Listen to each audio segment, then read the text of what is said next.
C'est lui qui a mis en place, du coup, comme disait Elie, le 25 décembre, la naissance de Jésus. Et c'est lui le père, je répète bien, c'est lui le père des églises aujourd'hui protestantes. Alors qu'à l'époque, c'était les prêtres, c'était ceux qui étaient initiés, qui pouvaient apporter la parole. Parce que c'était en latin. Et en plus, c'était des gens qui étaient formés pour ça. Mais lui, il a dit maintenant, il faut l'ouvrir, il faut démocratiser la chose. Le pape, c'est lui le boss. C'est lui le king, c'est lui le roi des rois. Le roi des rois, c'est lui. C'est-à-dire que le pape pouvait te demander à ton pays de soulever une armée pour aller faire une guerre sainte, par exemple. On les appelait même les nègres d'Europe, quoi.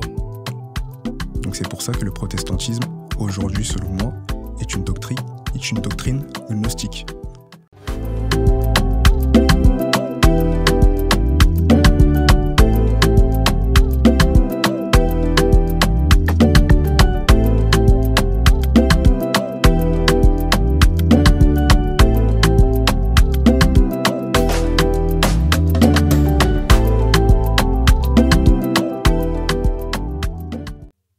Parce que l'esclavage ne se pratiquait pas en masse en Afrique.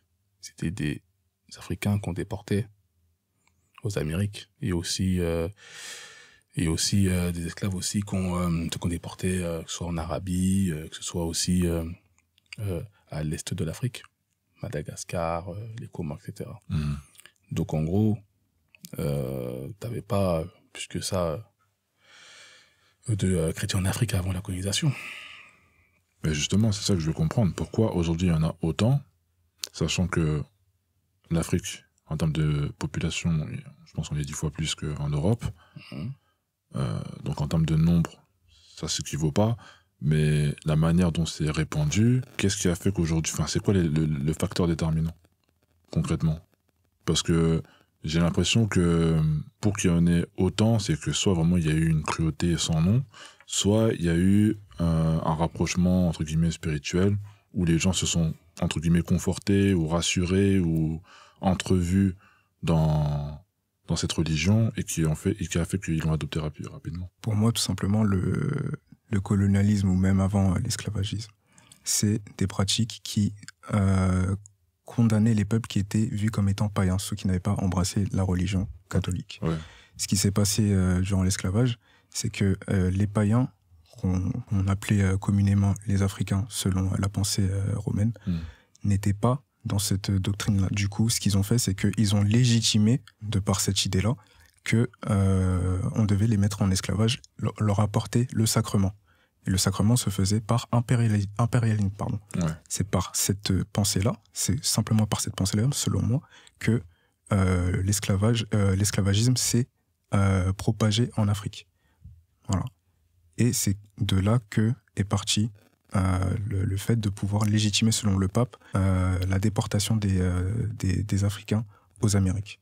Et après, concernant la propagation avec les empires coloniaux, c'est grâce aussi à la force, pas grâce, excusez-moi, c'est à cause de la force militaire de ces prédateurs qui a fait que la religion, elle est rentrée.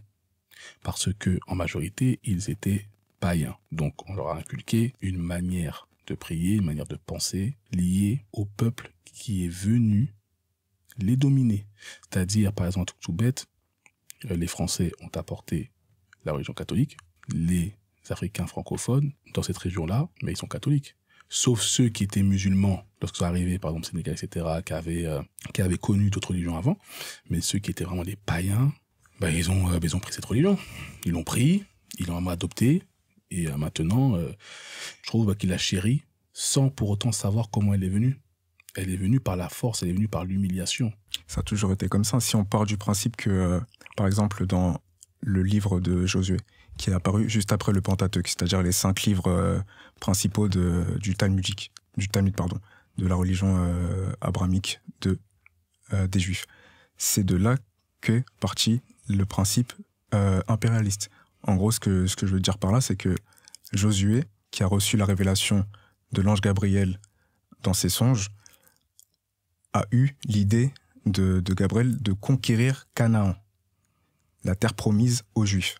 C'est à partir de ce moment-là, et c'est ce que Moïse voulait faire, sauf qu'il est mort avant, c'est à partir de ce moment-là que le peuple israélite est parti d'Égypte pour aller en terre de Canaan et conquérir, récupérer l'or dû, selon l'ange Gabriel qui a été envoyé par Dieu. Tu vois, l'idée selon laquelle le judaïsme a une pensée influente dans le catholicisme et dans les autres branches du christianisme, c'est de là que tout part.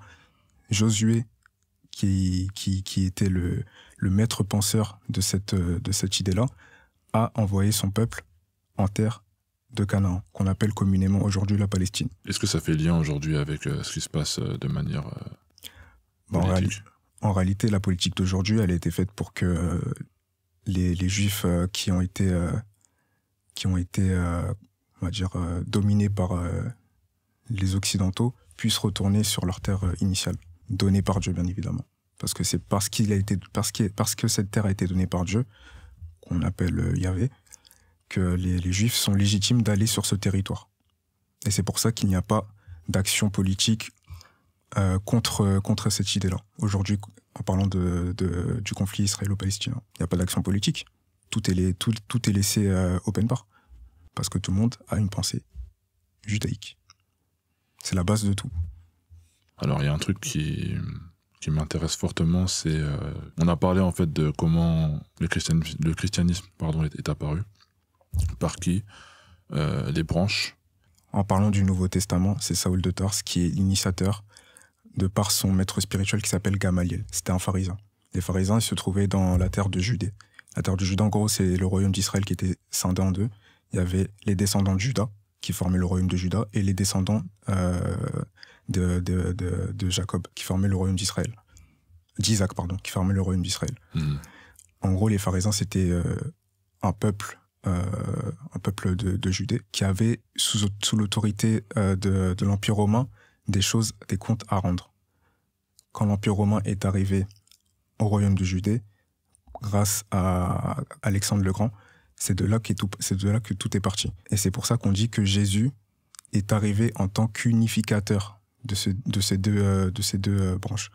C'est-à-dire la branche romaine et la branche de Judée. Et c'est bien après que Saül de Tarse est arrivé et a amené cette idée-là à Rome et l'a diffusée. Grâce à Constantin. Voilà, tout simplement. Ok. Est-ce qu'aujourd'hui... cette religion a des bienfaits chez la civilisation africaine, aujourd'hui? C'est-à-dire bienfaits? Des bienfaits, c'est-à-dire qu'elle nous apporte quelque chose de bien. Elle nous élève. Est-ce que ça fait avancer les choses? Ou est-ce que de manière réaliste? Ok. De manière réaliste, personnellement, je pars du principe qu'un héritage sordide comme ça ne t'apportera aucun bienfait. C'est-à-dire que d'illusion, ça t'apporte un bienfait. Parce que tu pratiques une thérapie. La thérapie, voilà, quoi. C'est une thérapie, ouais, t'as raison. C'est une spiritualité, une spiritualité thérapeutique. Et voilà, quoi, tu pries, tu demandes des choses à Dieu, tu te sens compris, tu te sens aimé, tu te sens protégé. Moi, je pense surtout, comme on a pu discuter avec Babidi, je pense surtout qu'il prie pas déjà quelque chose qui le ressemble. Parce que dans l'époque païenne, il y avait quand même différentes divinités à qui on se référait, d'accord? On pouvait prier, demander des louanges, etc. aux ancêtres, mais il faut comprendre que là, au final, on demande des louanges, des choses à Dieu ou à Jésus, alors que de base, personne ne prie Dieu. Chez nous, les Africains, ou même dans les peuples païens, ils ne priaient pas Dieu. Ils priaient les divinités qui étaient en connexion avec le divin. Les divinités ont été créées par le divin. Donc personne ici ne va pouvoir se dire qu'il puisse parler directement au Créateur. Il y a un intermédiaire. Tout comme dans la religion catholique, avec les saints. On remarque bien, compris Sainte Marie, etc. Parce que pour moi, ils ont remplacé les divinités par les saints. Blanchisé. Oui. Ok. Oui, mais ça, pour moi, c'est un héritage du sol, comme on a dit au début, du sol Invictus. Qui s'inspire de l'Égypte. Exactement, des Coptes égyptiens, qui avaient le culte d'Osiris. Voilà. Et derrière ça, Mais par rapport au protestantisme, eux ne veulent pas qu'on prie les saints. Donc en fait, là, il y a une cession totale envers les pratiques. C'est dingue, ça. Qui étaient pour métisser pratiques africaines, païennes et avec la pratique chrétienne. Et là, ils ont dit stop, les saints, c'est terminé. Donc maintenant, tu pries directement Dieu, tu pries directement Jésus. Mais sauf que maintenant, le truc qu'il faut comprendre, c'est que pourquoi dans cette religion, Dieu, il a des sentiments. Il peut être en colère, il peut aimer. Il peut être conquérant, comme je te l'ai dit, par rapport au livre de Josué. Il peut être conquérant, voilà, il peut demander à qu'on aille directement conquérir des peuples, etc., tuer des gens. Pourquoi ? Parce que déjà, ce type d'émotion qu'il a, c'est propre aux divinités. Ce n'est pas propre à Dieu, parce que Dieu, de base, il n'a pas d'émotion. Dieu, lui, est juste créateur par rapport à l'Africain. Dieu n'a pas d'émotion. Ce sont les ancêtres qui ont des émotions. Ce sont les divinités. Donc, là, je vais être clair quand je vais dire ça, et moi je le pense, c'est que le Dieu qu'il prie est une divinité. À part entière, bien évidemment. Est une divinité. C'est tout. Voilà, ce n'est pas Dieu. C'est une divinité. Parce qu'il a des sentiments. Depuis quand Dieu, le créateur, qui met tout, qui a créé tout le monde, va pouvoir dire « tu es le peuple élu » ou « tu es celui qui va conquérir ce monde » qui va même aussi préférer clairement le sacrifice d'Abel à celui de Caïn dans la Bible. Je vais faire un petit retour. Abel et Caïn étaient les enfants d'Adam et Ève. D'accord ? Donc, en gros, eux, ils ont fait un sacrifice pour Dieu. Mais sauf que, encore excusez-moi, dans le culte africain, à qui faisons-nous des sacrifices ? À qui donnons-nous, par exemple, soit même à manger, soit même l'alcool fort par terre, à qui on donne ça, le sacrifice ? On donne ça aux ancêtres, voilà. Donc, encore une fois, là, maintenant, on dit, on va donner des choses sacrificielles à Dieu. Jésus-Christ, il est mort comment ? Jésus-Christ, c'est, pour moi, dans ce mythe, parce que moi, c'est un mythe, il n'a jamais existé, c'est un sacrifice humain. Le plus gros sacrifice qui puisse exister, c'est un sacrifice humain. Voilà, moi je le dis. Donc en gros, pour moi, en disant tout ça, Yahvé, Jéhovah, comment on pouvait l'appeler comme vous voulez, n'est qu'une divinité. Et moi je pourrais le dire aussi, que même Babidi va le dire, c'est simplement la pâle copie de Baal. Tout simplement. Baal, en réalité, c'était une divinité des Cananéens. La terre promise aux Israélites, c'était la terre de Canaan. Donc dès lors où ils sont arrivés en terre de Canaan, ils ont eu un métissage culturel avec eux. Donc ça veut dire qu'ils ont adopté eux aussi à leur tour le culte de Baal. Baal qui était la divinité des Cananéens, tout simplement. Donc c'est de là qu'est partie la théologie selon laquelle, selon moi, Yahvé a retransmis son nom, ou l'a plutôt caché, pour ne pas qu'on puisse savoir que c'est Baal, l'origine de tout ça. Baal, c'est l'origine de Yahvé. C'est la même branche, c'est la même identité, c'est la même divinité pour moi, tout simplement. Ils sont bel et bien parvenus à mettre à bas leur tradition, mettre à bas les noms différents qu'ils associaient au divin, afin de sanctifier ce fond commun, l'associant alors à une seule unique entité, affublée d'une seule unique nomination. Ils ont très concrètement réunifié 9 religions différentes, au moins 5 dieux différemment nommés, Baal, Marduk, Set, Teshub, Dagon, ce qui, en soi, est un exploit absolument formidable, quasiment unique dans l'histoire. Les humains ont globalement plutôt tendance à se batailler sur des détails et à se diviser, à multiplier les religions au lieu de les unir. Une union religieuse de cette ampleur, c'est donc en soi déjà un événement totalement exceptionnel. Donc ils ont usurpé certains détails pour ne pas qu'on puisse, c'est un peu ce qu'ils font même dans le catholicisme, ils ont usurpé certains détails pour ne pas qu'on sache d'où viennent ce culte. Pour moi, le culte de Baal n'était pas fait que par les Cananéens. Il y avait aussi le culte des Sumériens, qui était le culte de Marduk, qui est aussi un culte similaire à celui de Baal. C'est-à-dire avoir en offrande des sacrifices d'animaux. C'était ça, le culte principal. Voilà. Donc le culte de Marduk, qui est pour les Sumériens, qui était une civilisation en Mésopotamie actuelle, qu'on peut réduire à l'Iran, c'était des négroïdes, des noirs. Et c'est bien après, avec Sargon d'Akkad, un autre sémite, qu'ils ont aussi adopté à leur tour, et c'est pour ça qu'on peut retrouver des similitudes avec cette pensée sumérienne dans les livres du Pentateuque. On peut retrouver des similitudes avec ce culte-là, le culte des Sumériens. Et c'est pour ça qu'aujourd'hui, dans, on va dire, le corps scientifique et même chez les historiens, ils ont trouvé des similitudes directes avec ces deux cultes. Il y en a d'autres, même le culte d'Osiris. De toute façon, dans tous les cas, ils se sont inspirés, selon moi, tout simplement pour dire les choses, des anciennes civilisations précédant la leur, qu'ils connaissaient. Parce qu'il n'y avait pas beaucoup de civilisations qu'ils connaissaient, ils étaient en Égypte. Donc, ils ne pouvaient pas se déporter autre part qu'en Mésopotamie, dans le royaume des Assyriens, en Égypte, en Nubie. La Nubie, c'est l'actuel Soudan, ils ne pouvaient pas aller autre part. Voilà.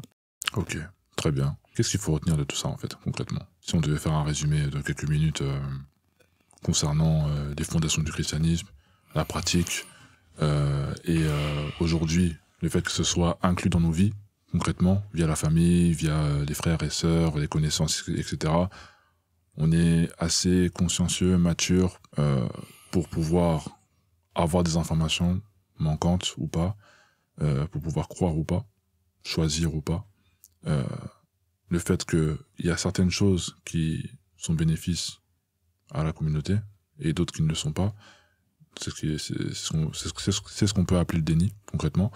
Donc, avec toutes ces informations-là, qu'est-ce qu'on peut transmettre à nos auditeurs et à nos téléspectateurs? Le fait que non seulement le christianisme a bel et bien débuté en Afrique pour des intérêts politiques, tout simplement, comme sa fondation, et le fait est qu'il n'y ait aucun bénéfice à en tirer en pratiquant cette religion. Simplement, la religion n'est pas africaine, c'est tout. À un moment, il faut être honnête, il faut être concis, il faut être conscient. Quand on t'énumère tout ça, on te dit que les ancêtres, que les divinités, c'était à eux qu'on donnait les sacrifices, et que derrière ça, dans les religions abrahamiques, ils ont fait un mauvais travail de compréhension parce que c'était pas des initiés. Ils ont juste récupéré des choses sans pour autant être clairement initiés. C'est tout simplement ce qu'ils ont fait. Ils ont cru que Dieu pouvait avoir des sentiments. Il pouvait choisir, pouvait faire ce qu'il voulait. Alors que Dieu, dans la conscience africaine, il n'a pas de sentiments. Donc, la religion n'est pas une chose africaine. La base de la spiritualité, c'est le créateur, les divinités, les ancêtres. On donne sacrifice aux ancêtres, aux divinités, et non à Dieu qui est le créateur des divinités et aussi de nous, des ancêtres, quoi. Simplement. Donc, à un moment, il faut arrêter. Il faut regarder l'histoire, d'accord. C'est né par rapport à l'unification, par rapport au christianisme. Ça veut dire ça, le christianisme. C'est religiosos, qui veut dire en grec, ancien, unification, tout simplement. C'est pour unifier les peuples politiquement. Tu peux répéter le terme? Religion, ouais. Religiosos en grec ancien veut dire unification. Donc en gros, ça c'est vraiment une culture, une tradition eurasienne. C'est-à-dire que tu veux toujours unifier. Par exemple, quand ils sont venus chez nous en Afrique, ils ont mis une langue. Le français, l'anglais, le portugais, l'espagnol. Et les langues dites des autochtones ont été rétrogradées. Ce sont même plus ces langues-là qui sont les langues officielles chez eux. C'est une dinguerie. Je le dis vraiment, c'est une dinguerie. Donc en fait, ce truc d'unification n'est pas propre à l'Afrique. C'est la pluralité qui est propre à l'Afrique. La pluralité des pratiques ancestrales, d'accord, c'est africain. D'accord? C'est-à-dire que, par exemple, c'était pareil quasiment, tu vois, à près de 99%. C'est juste la langue qui changeait, l'animal sacrificiel qui changeait, tu vois. Et c'est tout, tu vois. Sinon, regarde bien, allez à Madagascar, allez dans le nord de l'Afrique, au sud, à l'est, à l'ouest, vous verrez qu'ils pratiquent la spiritualité africaine, d'accord, pour ceux qui le font toujours, de la même manière. Le culte des ancêtres, les divinités. Donc nous, déjà de base, on est déjà unis. Est-ce qu'il y a des traces de guerre? Est-ce qu'il y a des traces que les Africains voulaient imposer leur spiritualité à leurs frères à côté? Non. Impossible, parce ils avaient déjà tous embrassé à peu près les mêmes coutumes, les mêmes principes spirituels. C'est simplement pour ça. Donc selon moi, en fait, tout ce qui se passe actuellement doit être dit, doit être compris par tout le monde. Selon moi, la religion n'est qu'une usurpation de notre culte principal, de notre culte originel.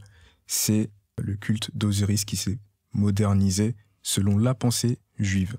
Voilà. la pensée sémitique, parce qu'il y a aussi l'islam dedans. Qu'est-ce que tu en penses, toi, justement, en répondant à la même question par rapport au fait que le christianisme soit répandu en Afrique et que beaucoup de pratiques, vis-à-vis de la situation même actuelle en Afrique, est-ce que tu penses que ça a une quelconque bien fait, mal fait ou quoi que ce soit? Pour moi, ce sont des méfaits. Pour moi, le christianisme ou l'islam ne rendra jamais la puissance spirituelle que nous avions originellement.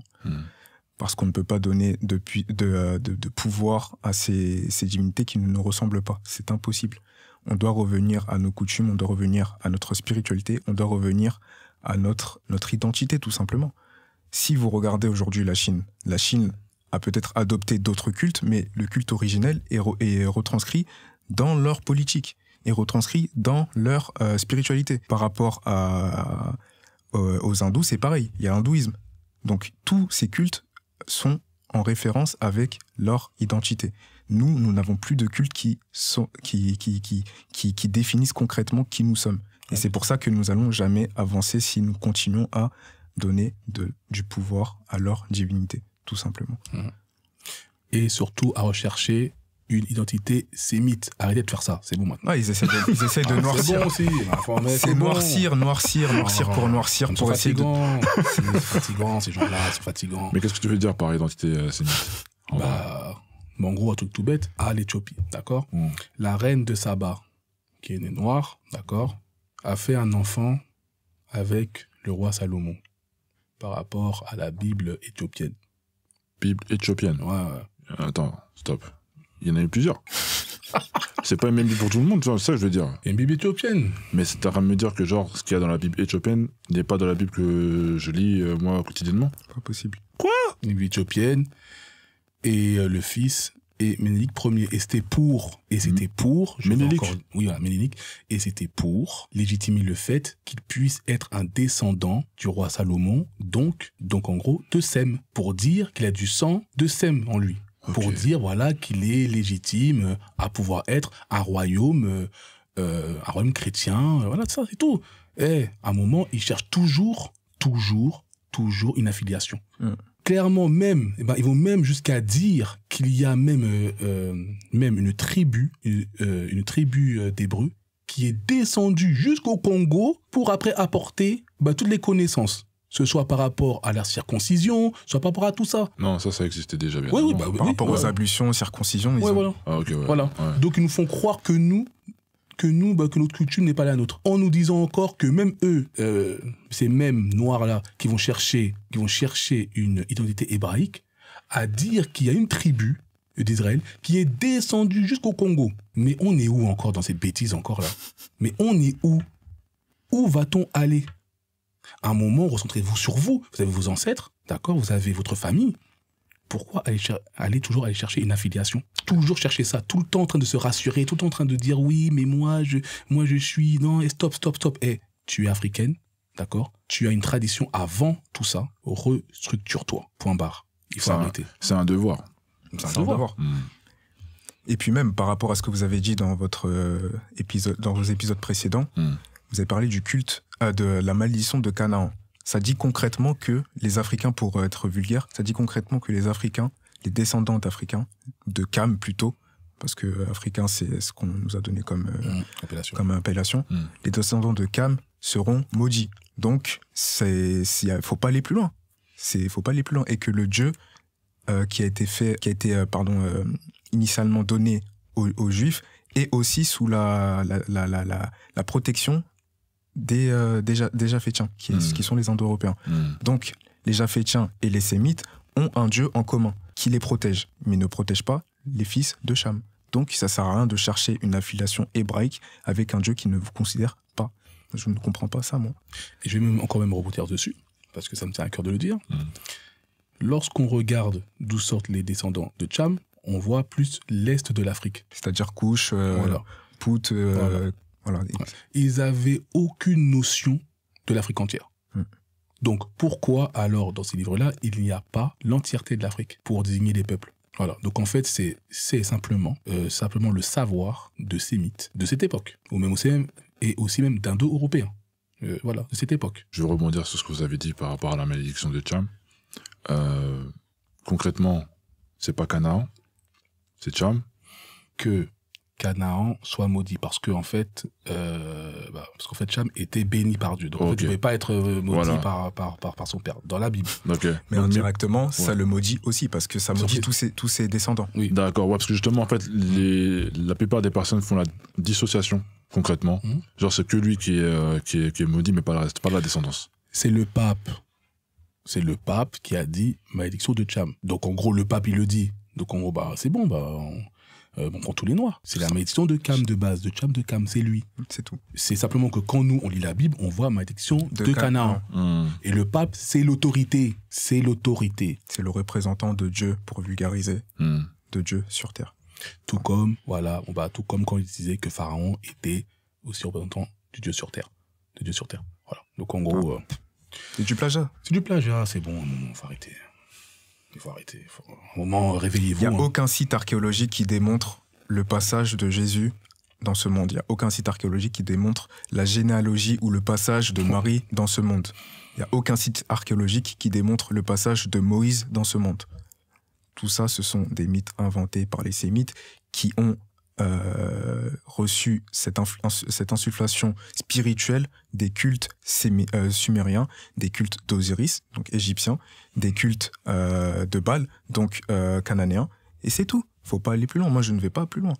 Ils connaissaient que ça. Ils gravitaient autour de cette zone du bassin méditerranéen et de l'Asie mineure, et ils connaissaient que ça. Donc, pour moi, ce ne sont que du plagiat usé par ces gens-là. Voilà. Moi, je vais pas plus loin. Oh, les gars, ça fait beaucoup. Je sais pas quoi vous dire, ça fait beaucoup d'informations parce que là, aujourd'hui, concrètement, on sait comment ça a été fondé. On sait les batailles qu'il y a eu pour les différentes catégories. On sait comment les catégories ont été démocratisées. On sait comment ça a été amené. C'est-à-dire qu'il n'y a pas de non-dit. Concrètement, c'était amené comme ça et pas autrement.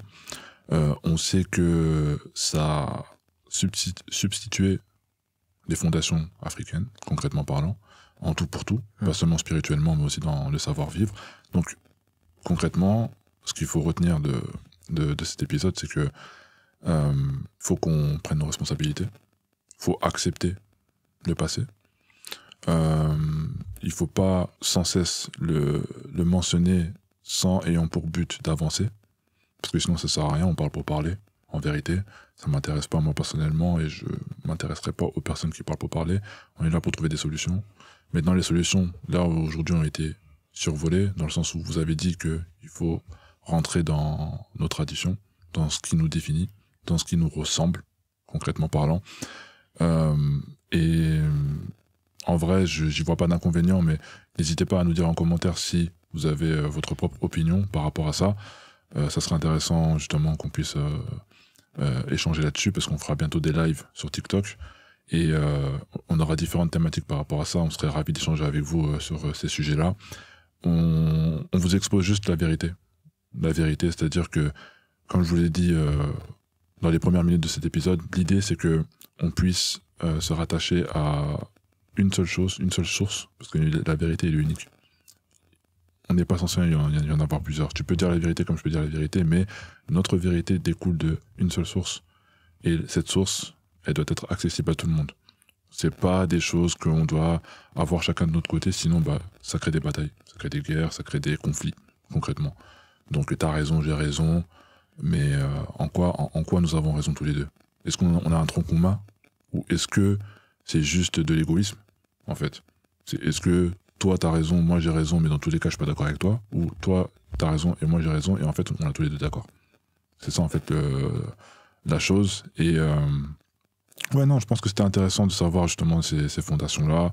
Est-ce que vous avez un dernier message à transmettre à tous les spectateurs, téléspectateurs et auditeurs de Fort Kama par rapport à ce sujet d'aujourd'hui? Arrêtez de noircir les Sémites. Nous avons nos cultes, nous avons notre spiritualité, nous connaissons notre métaphysique. Il y a des initiés dans notre continent qui le font, qui aujourd'hui ont créé des confréries qui permettent de pouvoir nous recueillir dans tout ça. Et tout simplement, c'est juste de la curiosité. Et soyez curieux ne comprenez que la connaissance, parce que c'est par la connaissance qu'on connaît la vérité. Et voilà, tout simplement. Il faut croître dans la connaissance. Yes. Eddie? Instruisez-vous pour connaître la vérité. C'est pas ma vérité, c'est la vérité. C'est pas en priant qu'on connaît la vérité. C'est en ayant des connaissances scientifiques, véridiques, qui définissent l'évolution de notre civilisation, enfin, pas de notre civilisation, de notre humanité, pardon. C'est tout. Je suis entièrement d'accord avec vous. Mon dernier mot de la fin, ça serait, moi personnellement, par rapport au bienfait que cela apporte à la communauté, j'en vois aucun. Parce qu'en fait, on nous a habitués à justement prier, mais à ne pas agir ni réagir pendant des centaines d'années. Et ça, moi, je le condamne parce qu'en fait, justement, on a la capacité.